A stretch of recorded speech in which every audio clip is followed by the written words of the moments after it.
अयोध्या में बीते रोज 22 साल की दलित युवती का शव बरामद हुआ था।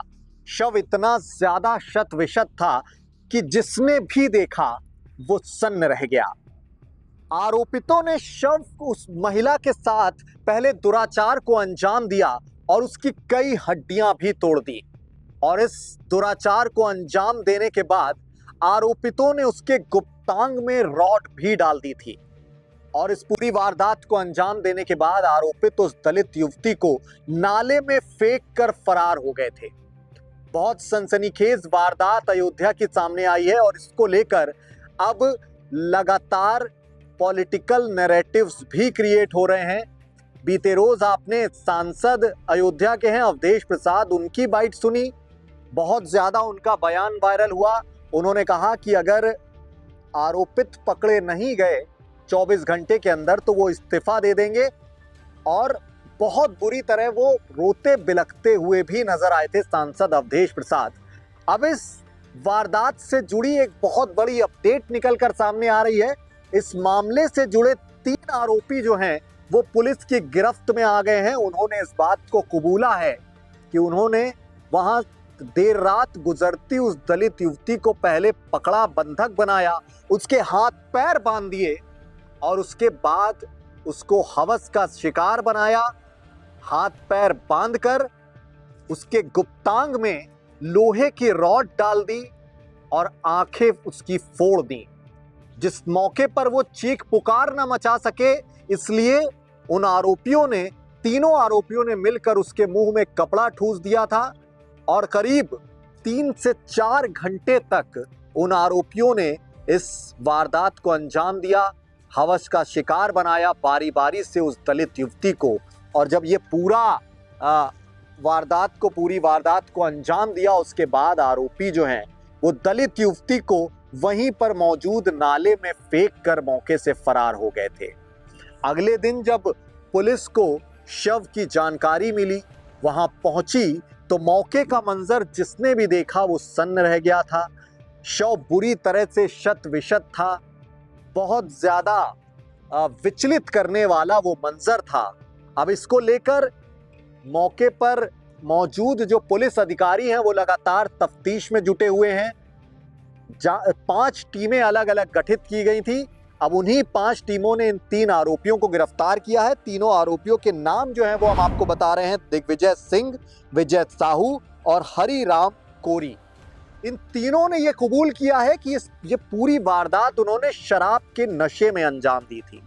शराब के नशे में धुत थे ये तीनों आरोपी और उस दलित युवती के आधी रात को वहां से गुजरने पर इन लोगों ने उसे बंधक बनाया, पकड़ा और 3-4 घंटों तक बारी बारी से हवस का शिकार बनाया। उसके बाद उसको मौत के घाट उतारकर वहीं नाले में फेंककर फरार हो गए ये तीनों आरोपी। फिलहाल इस मामले में सांसद अवधेश प्रसाद का क्या कुछ कहना है, बीते रोज उनका बयान वायरल हुआ है, वो अब आप सुनिए।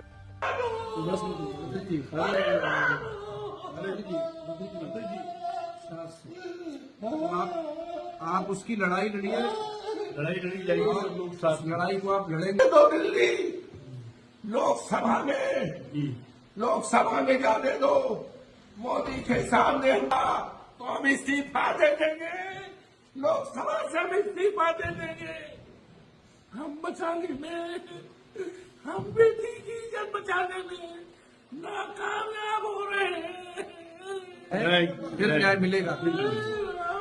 आपने बड़े से बड़े मामले दिलाया, लेकिन ये तो इतिहास का सबसे बड़ा मुद्दा हो गया, सबसे बड़ी घटना आई है, बहुत बड़ी घटना। ठीक है, मंत्री जी, हम लोग लड़ाई में शान सब साथ में है। सीता मैया कहाँ हो? बस सांसद जी जी, मैंने आप लड़ाई करेंगे लड़ाई को आप लड़ेंगे नहीं देना, न्याय दिलाना है, न्याय दिलाना है, न्याय दिलाना आप तो हर लड़ाई को लड़ते हैं। लड़ना है और परिवार को न्याय दिलाना है, दोषियों को फांसी दिलानी है, इस्तीफा नहीं देना है आपको इस्तीफा जानकारी दी गई, कोई बड़ा से बड़ा अफसर नहीं गया। कोई नहीं किया अभी तक। ये हिंदुस्तान क्या दुनिया की सबसे बड़ी दर्दनाक घटना है। हम इस देश की मीडिया से प्रार्थना करेंगे, हम इस देश की मीडिया से प्रार्थना करेंगे, दुनिया की मीडिया से हम प्रार्थना करेंगे कि आज उस घर पर जाओ।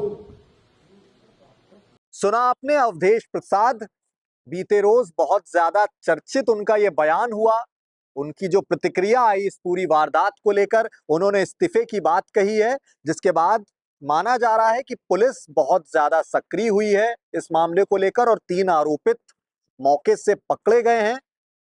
फिलहाल उन आरोपियों से पूछताछ जारी है, पड़ताल जारी है।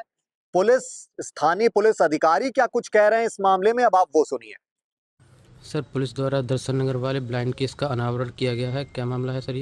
ये दिनांक 31/1/2025 को चौकी क्षेत्र दर्शन नगर में एक शिकायत प्राप्त हुई थी, जिसमें वादनी द्वारा बताया गया था कि 30 तारीख की रात्रि में जब वह अपनी बहन के साथ सोई थी, सुबह उठने पर उसके द्वारा देखा गया कि उसकी बहन साथ में नहीं है। तो काल शिकायत प्राप्त होते ही मुकदमा पंजीकृत कर इसमें 2 टीमों का गठन किया गया था। दिनांक 1 तारीख को एक शव बरामद हुआ था, जिसकी पहचान उनके रूप में हुई थी। इसके क्रम में पुलिस के द्वारा 4 टीमों का गठन किया गया। जैसा कि आप लोगों को पूर्व में बताया गया था, घटनास्थल को देखने पर ऐसा प्रतीत हो रहा था कि घटनास्थल वह स्थान नहीं है जहां पे हत्या की घटना को कारित किया गया, अपितु शव को वहां पे ला करके रखा गया ताकि पुलिस को भ्रमित किया जा सके और गुमराह किया जा सके। इसके क्रम में पुलिस के द्वारा 4 टीमों का गठन किया गया था, जिनके अथक प्रयास से विभिन्न तरीके के वैज्ञानिक साक्ष्य संकलन, CCTV फुटेज और टेक्निकल सर्विलांस के माध्यम से अंततः केस का सफल अनावरण किया गया है और 3 आरोपी हरीराम कोरी, विजय साहू व दिग्विजय सिंह, तीनों को गिरफ्तार कर इसमें अग्रिम विधिक कार्रवाई की जा रही है। तीनों आरोपियों के द्वारा अपना जुर्म स्वीकारोक्ति कबूल की गई है और उनके बयान के आधार पर, अन्य चीज़ों के आधार पर हमारे साक्ष्य संकलन की कार्रवाई जारी है। इसमें आवश्यकता अनुसार अभियुक्तों का न्यायालय से रिमांड लेकर के हमारी साक्ष्य संकलन की कार्रवाई और अन्य पूछताछ की कार्रवाई जारी रहेगी। इसमें केस में जल्द से जल्द मामले का भी सफल अनावरण हो गया, जल्द से जल्द चार्जशीट लगा करके फास्ट ट्रैक कोर्ट से इनको कठोरतम सजा दिलाए जाने का पूरा प्रयास किया जाएगा। तो 1 फरवरी की ये वारदात है, अयोध्या का चौकी दर्शन इलाका था, वहां पर ही इस युवती का शव बरामद हुआ और पूछताछ में अब तक जो अपडेट निकलकर सामने आ रही है, ये तीनों आरोपित उसी युवती के इलाके के ही रहने वाले हैं। पहले से जानते थे इस युवती को, घात लगाए बैठे थे, शराब के नशे में थे और उसके बाद इस युवती को उन्होंने हवस का शिकार बना लिया। फिलहाल अब इस मामले को लेकर राजनीतिक तूल भी इस मामले ने लगातार पकड़ना शुरू कर दिया है। अलग अलग पॉलिटिकल नैरेटिव्स क्रिएट हो रहे हैं। अयोध्या के सांसद अवधेश प्रसाद का रोना बहुत बड़ा चर्चा का विषय बीते रोज बन गया है। अब फिलहाल ये सांसद जी का रोना एक वाकई में संवेदना है या पॉलिटिकल ड्रामा, इसको लेकर भी सवाल उठ रहे हैं, क्योंकि मिल्कीपुर के चुनाव करीब हैं।